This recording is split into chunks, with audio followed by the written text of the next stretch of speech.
TPT+, la chaîne panafricaine des diasporas. Tout de suite, émission.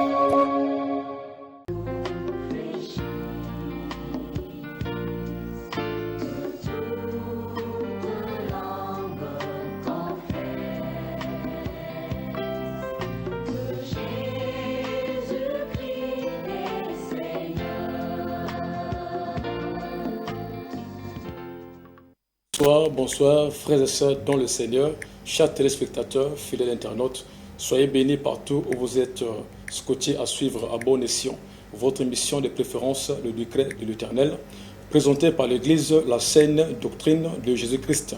6 au quartier Makayabou 418, à 200 mètres du terminus se trouve l'arrêt pharmacie. Juste après la pharmacie, vous avez la première ruelle dans la ruelle, la 5e parcelle à gauche. Cette émission a pour but de dévoiler et condamner les œuvres de l'Antéchrist dans l'Église du Seigneur, par l'obtention de la victoire de Christ à la croix, comme le stipule le Saint Écriture selon Philippiens 2, 9 à 11, 2 Corinthiens chapitre 10, 3 à 7. Nous allons bénir le Seigneur pour la grâce qu'il nous a encore offerte ce soir. Dieu notre Père céleste, nous bénissons parce que tu es merveilleux, tu es souverain. Bénis ton peuple partout où ils sont scotchés, Seigneur de gloire. Bénis ta parole, bénis ce plateau. Au nom du Seigneur Jésus-Christ de Nazareth. Amen. Alors, bien-aimés dans le Seigneur, nous sommes dans la suite de la grande thématique qui est affichée en bas de vos écrans, amorcée il y a quelques semaines. La thématique intitulée « Le vrai baptême qui sauve ». Alors, pour en parler ce soir, nous sommes avec l'homme de Dieu, dont le Seigneur ne cesse d'utiliser très puissamment dans cette vidéo et partout ailleurs. En l'occurrence, le pasteur Angué Roger, pasteur responsable de l'église La Saine Doctrine, accompagné de la servante de Dieu, la sœur Bénie. Bonsoir, pasteur. Bonsoir, mon bien-aimé Gervais. Et bonsoir, ma sœur. Bonsoir. Pasteur Angué Roger, votre mot d'introduction. Non, c'est bénir le Seigneur. Bénir le Seigneur pour tout ce qu'il a permis que nous puissions être là. Bénir, saluer aussi la Sainte Doctrine de partout là où vous êtes. Et nous n'oublions pas tous les hommes de Dieu, de tous les contrées, de tous les pays qui nous soutiennent.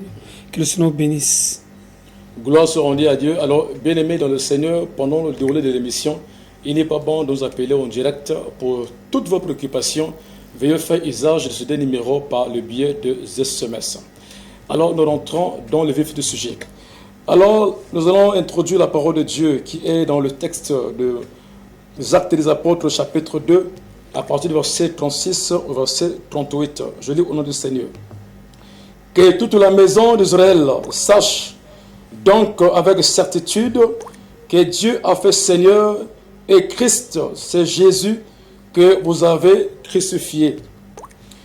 37. Après avoir entendu ce discours, ils eurent le cœur vivement touché. Et il dit à Pierre et aux autres apôtres, « Oh mon frère, que ferons-nous » Enfin, le verset 38, Pierre leur dit, « Répentez-vous et que chacun de vous soit baptisé au nom du Seigneur Jésus-Christ pour le pardon de vos péchés et vous recevrez le don du Saint-Esprit. » Amen. Alors, l'homme de Dieu, tout à l'heure, nous venons de faire l'introduction de ce passage. Alors, quelle est la première pensée que l'Esprit pouvait déjà vous mettre à cœur pour pouvoir aider le peuple de Dieu? Oui, mais quand le Seigneur parle de vrai baptême, ça veut dire qu'il y a eu le faux baptême. Amen. Et par rapport à la parole de Dieu, le Seigneur nous donne la lumière. La lumière, c'est la parole de Dieu. Alléluia. Ça nous éclaire le chemin. On ne peut pas trébucher parce qu'on est en train de marcher en plein jour. Alléluia. Et le Seigneur donne une ligne de conduite par rapport à ceux qui ont écouté l'évangile et qui ont donné leur vie au Seigneur. Alléluia. Voilà ce qu'ils ont vécu. Le Seigneur dit qu'il faut que vous vous repentez. Il faut qu'il y ait la repentance. Et ensuite, le baptême, c'est pour le pardon de vos péchés. Alléluia. Et ensuite, vous recevrez le don du Saint-Esprit. Alors, constat fait, c'est que l'Église qui se prépare pour le retour du Seigneur. Alléluia. Cette Église, quand on jauge cette Église, on constate que l'Église n'a pas atteint le niveau de l'obtention du Saint-Esprit. Alléluia. Parce que personne ne pourra être enlevé s'il n'a pas reçu le Saint-Esprit. Alors, comment faire pour recevoir le Saint-Esprit? Il faut qu'il ait le vrai baptême. Voilà. Gloire à Dieu. Alors, tout à l'heure, la parole nous a dit que beaucoup qui ont cru au message qui était prêché auprès des apôtres, ils sont venus voir les apôtres pour être sauvés, être baptisés. Alors maintenant, pourquoi aujourd'hui nous constatons ce qui se passe dans les églises et partout ailleurs, lorsqu'il y a une prédication qui est vraiment puissante et touchante, mais ceux qui ont écouté la parole, mais personne ne peut se rapprocher d'un serviteur pour dire, homme de Dieu, voilà, par rapport à cette parole, ce que je suis en train de faire. Qu'est-ce qui fait ça? Est-ce que c'est l'influence du diable comme? Non, mais il y a aussi un problème. Il y a une évangélisation ratée. Alléluia. Au niveau des hommes de Dieu. Amen. Donc, quand nous sommes sortis de la guerre, vous avez vu comment le réveil a fait à ce que le vrai réveil, c'est que nous avons reçu. Alléluia. Comment cela avait bousqué les hommes et les femmes. Amen. Les gens ont donné leur cœur. Et on a senti l'atmosphère de changement radical dans la vie chrétienne dans ce pays. Alléluia. Et même en Afrique. Et c'est là où on a parlé du réveil. Alléluia. Maintenant, après là, c'est comme si les mêmes pasteurs qui ont réveillé les gens hier, aujourd'hui sont en train de les faire dormir. Alléluia. Donc, celui qui a construit, celui qui a souffert pour bâtir, lui-même il a détruit, il est en train de détruire maintenant. C'est ce que le diable a fait. Alléluia. Et les gens ont accepté cet évangile-là. Voilà comment aujourd'hui c'est difficile. Et le conseil que je peux donner, c'est quoi? C'est qu'il faut que les vrais serviteurs soient suscités par Dieu. Alléluia. Parce qu'il a dit, priez le propriétaire de la moisson pour qu'il vous envoie les vrais serviteurs. Hier, on avait des pasteurs qui se sont sacrifiés pour que la bonne nouvelle du royaume puisse atteindre nos contrées. Alléluia. Mais bien qu'ils étaient trompés après par le diable. Et on a compris ses faiblesses. Alléluia. Qu'est-ce qui a fait que ces hommes-là soient touchés, Vraiment. soient affectés? Vraiment. Et c'est ce qui fait qu'aujourd'hui, l'église maintenant qui va naître aujourd'hui, qui est en train de naître, doit éviter de tomber dans les mêmes pièges des anciens. Alléluia. Pour avoir prêché la bonne nouvelle du royaume et qui va faire naître les vrais élus qui peuvent attendre le Seigneur. Alléluia. Maintenant, homme de Dieu, pour vous entendre parler, dire parce que à cette époque-là, vraiment, le réveil était vraiment fréquent dans la vie des serviteurs et des âmes aussi. Maintenant, vous avez à rencontrer aussi des frères et sœurs qui, à cette époque-là, qui avaient reçu la même flamme. Maintenant, en écoutant votre témoignage, vous êtes un serviteur vraiment que Dieu a mis à part et vous conservez la lampe jusqu'à aujourd'hui. Maintenant, qu'est-ce que pouvez-vous dire à des frères dont vous avez commencé ensemble, mais qui aujourd'hui ne sont plus sous les règles de la parole de Dieu? Le problème, c'est quoi? Pourquoi Dieu pouvait choisir Moïse, qui était dans le palais royal, Alléluia. pour le mettre en face? Parce que Moïse savait toutes les couches, toutes les parties de la faiblesse de ce pharaon. Il savait aussi comprendre le grand mystère de Dieu. Moïse est né dans la famille royale. C'est-à-dire, je peux dire né, parce qu'il a grandi dans la famille royale. Il a reçu l'éducation de l'Égypte et de Pharaon. Et Dieu va s'apparaître devant Moïse dans un arbre qui est vert, avec ses fruits, je peux dire, mais tout en flamme. Donc la flamme du feu est en train d'envahir l'arbre, mais aucune branche n'était brûlée, aucune feuille n'était touchée par le feu. Alléluia. Donc rien n'avait été brûlé. Moïse dit non. Ça, je n'ai pas vu ça dans la maison de Pharaon. Je dois m'approcher pour chercher à savoir. Vous voyez? Il faut que... Qu'est-ce qui a fait que les hommes de Dieu, la majorité, sont tombés aujourd'hui? La majorité des pasteurs qui ont fait naître les chrétiens du réveil. Aujourd'hui, pourquoi il y a un silence? Parce qu'ils ne savaient pas qu'est-ce qu'était la voiture. Ils ne savaient pas qu'est-ce qu'était une maison. Vous voyez? Bon, ils ne savaient pas qu'est-ce qu'était une richesse. Et voilà que Satan est venu tromper les gens, passant par l'argent, passant par les biens de la terre. Alléluia. Et les gens ont abandonné Christ au pied de l'argent, au pied du bonheur, pour suivre Satan et changer l'évangile. Cette génération qui naît actuellement dans la vraie parole du royaume avant l'avènement du Seigneur, doit se positionner en face de ces choses. Alléluia. Nous parlons à des papas, des mamans et des papas qui ont travaillé, qui savent souffrir, qui savent gérer leur vie. Alléluia. De pouvoir, les jeunes frères qui sont nés dans la parole et qui doivent savoir comment supporter pour ne pas tomber dans le piège des anciens d'hier. Parce qu'aujourd'hui, beaucoup sont influencés à cause de l'argent. Amen. Amen. Quelqu'un va venir à l'église, tu ne connais pas son état d'âme, le passé te présente l'argent et tu lui donnes un poste. Alléluia. Il vient pour tuer, mais dans le ministère. Puis c'est quand il te donne l'argent, il doit avoir aussi son pouvoir. Ça, c'est une Il corruption. t'impose. C'est une corruption. Alléluia. Voilà. Alors, pasteur, quels sont les critères d'un vrai serviteur? Les critères d'un véritable serviteur qui a reçu le vrai baptême, c'est celui qui est venu avec son cœur à Dieu. Alléluia.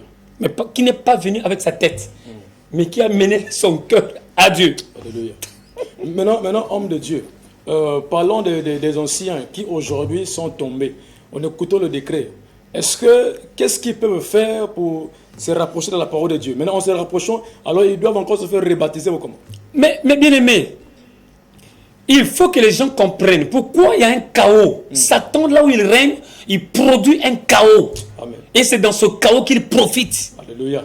Il a provoqué un chaos dans l'église. Il a mis l'église en scandale. Et avec beaucoup de larmes, beaucoup se retrouvent maintenant dans les maisons. Maintenant, pour les serviteurs qui sont des enfants de Dieu, ils doivent accepter de s'humilier. Moi, j'ai vu sur le point d'accord en Côte d'Ivoire, un prophète nigérien qui s'est repenti parce qu'il avait été trompé par ses pères. Amen.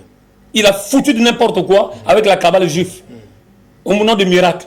Mais après, il est passé à la télévision mondiale pour demander pardon.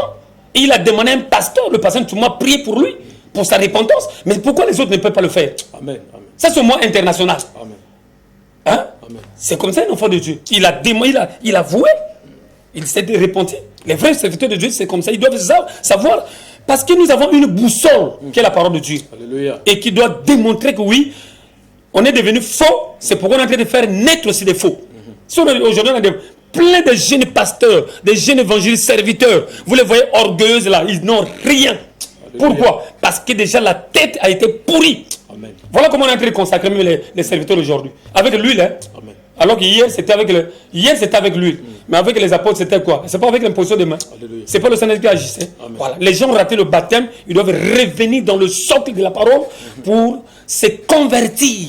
Alléluia. Le Seigneur disait à ses disciples, il prenait l'exemple d'un enfant. Si vous ne vous convertissez pas pour avoir l'image de cet enfant, vous n'entrerez pas. Alléluia. C'est là où beaucoup n'entreront pas parce qu'ils sont déjà devenus pasteurs.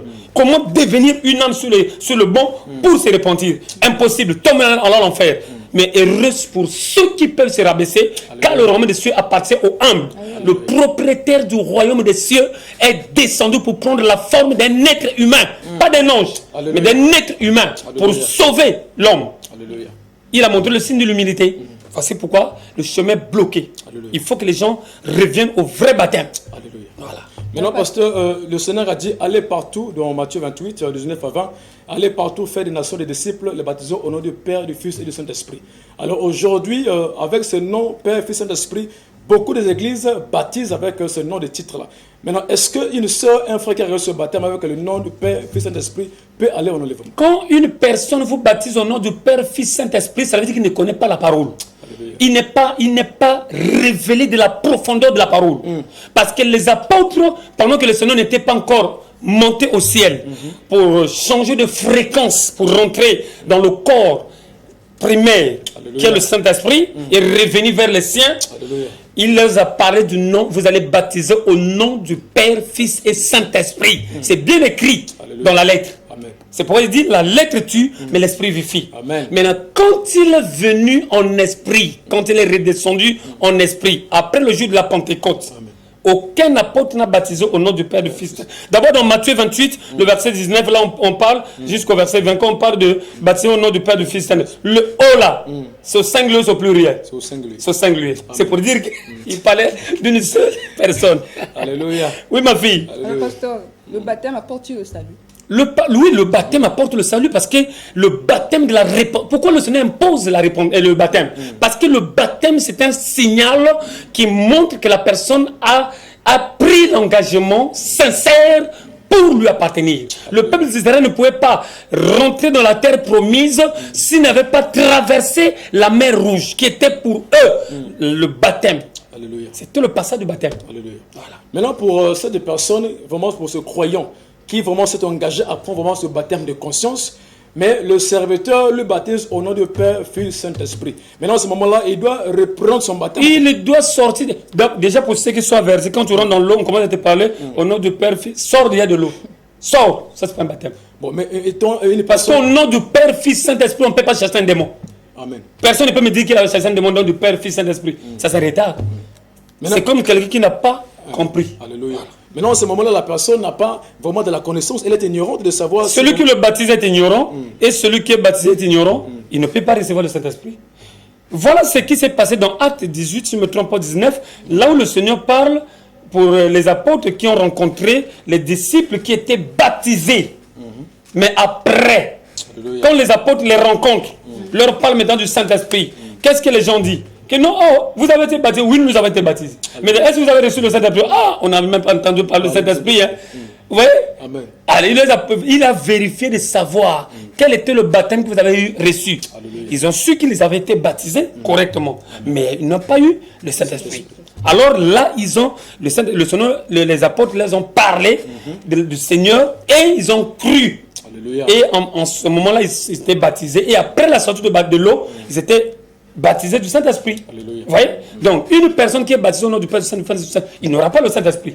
Il y a des choses qui ont été baptisées au nom de Jésus-Christ, mais puisque ce n'était pas le baptême de conscience, ils n'ont pas reçu le Saint-Esprit. Alléluia. Voici pourquoi nous avons toujours des débats et nous avons des scandales dans les églises, parce que nous avons des chrétiens, les gens qui se disent chrétiens, mais qui sont toujours possédés par les démons Alléluia. et qui cherchent même la délivrance partout, Alléluia. qui n'en trouvent pas. Alléluia.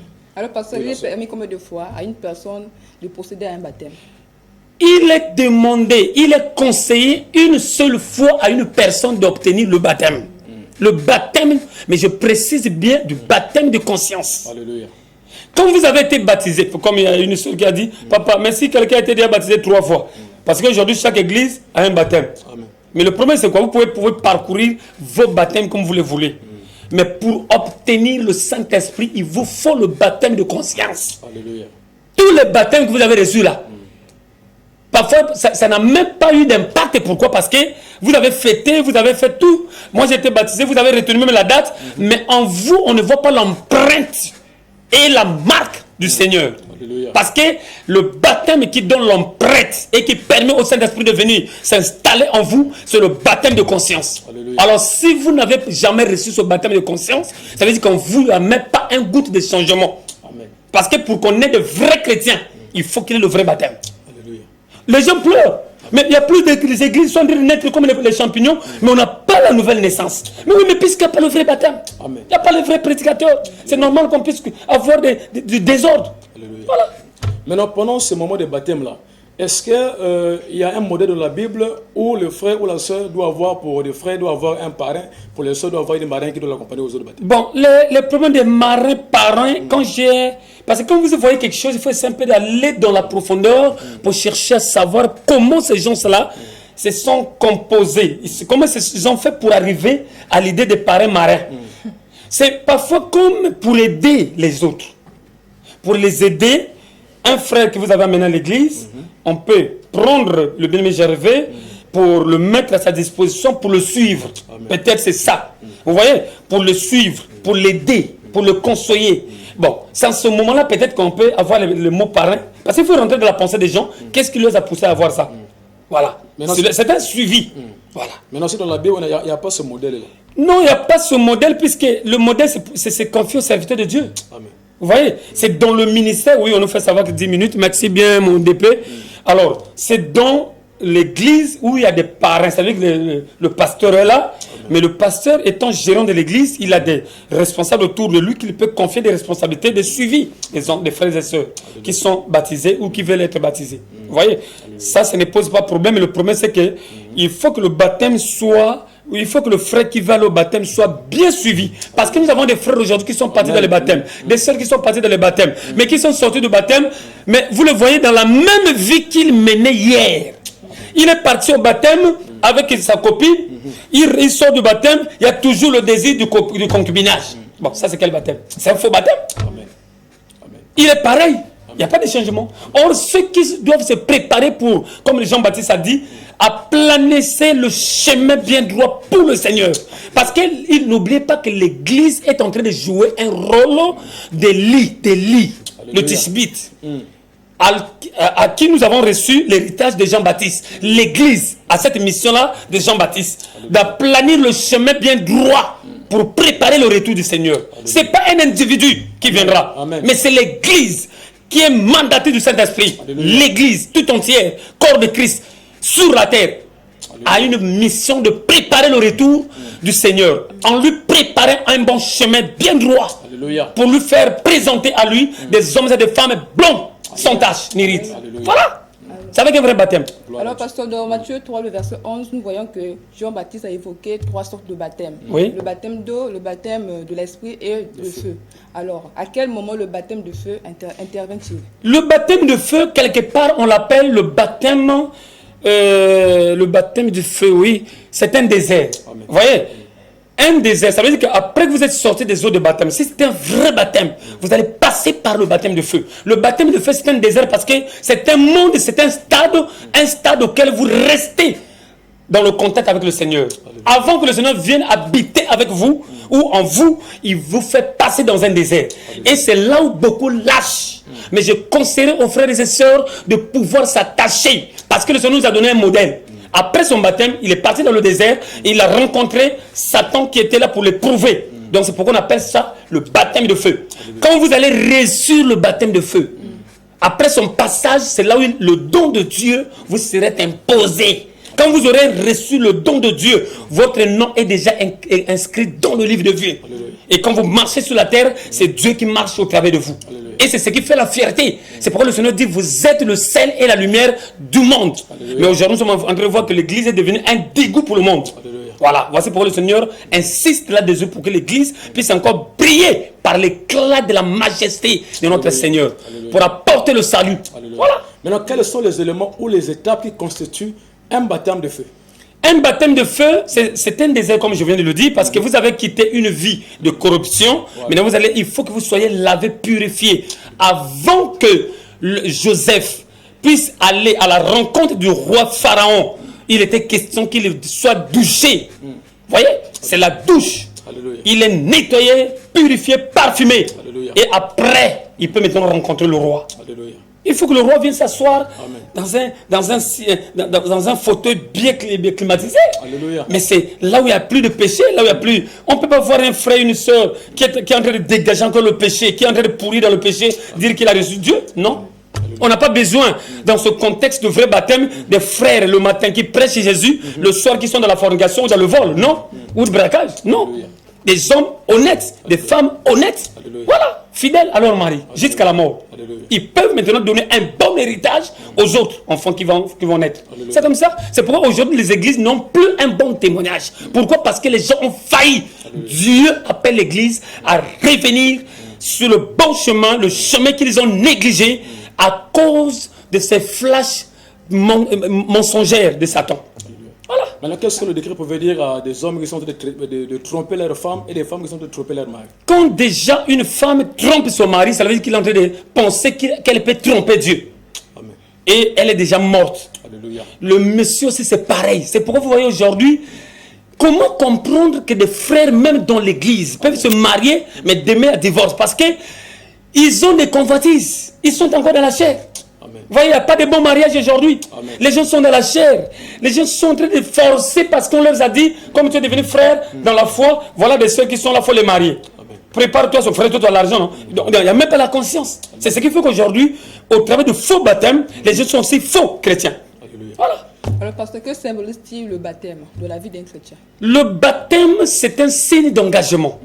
Et le Seigneur veut que ça soit de conscience. Alléluia. Pour les hommes et les femmes qui se sont approchés de Dieu de cœur, ils doivent avoir la conscience qui doit les aider. Ça veut dire que quand ils sont assis sur le banc pour écouter la parole, il faut qu'ils fassent apparaître les œuvres les plus profondes de leur identité.